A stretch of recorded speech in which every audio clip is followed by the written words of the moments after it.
Mister Alessandro Copisti, finalmente una vittoria ottenuta in una partita un po' sporca, dove la squadra è iniziato bene, poi è stata un po' ripresa e alla fine è riuscita a dilagare.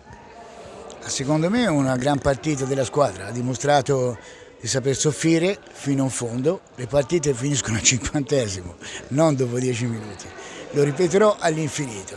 Io faccio complimenti ai ragazzi perché hanno saputo soffrire, non era facile, perché quando non riesci a fare gol nelle varie tante opportunità che abbiamo avuto non abbiamo segnato, per bravura o demerito nostro non ha importanza, però hanno saputo lottare, siamo andati sul 2-1, quindi la paura aumentava, eppure non hanno perso la testa, ci hanno provato fino in fondo e secondo me è una vittoria meritata.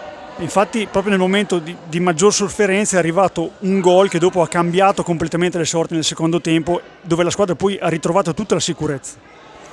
Ma sì ragazzi, ma questo è l'hockey, cioè, sono fatti di situazioni e di momenti. Loro per recuperare hanno provato a alzarsi, a venirci a prendere alti. Noi abbiamo usufruito degli spazi e siamo stati bravi, un po' più cinici nelle occasioni rispetto a prima. Grazie. Grazie a voi.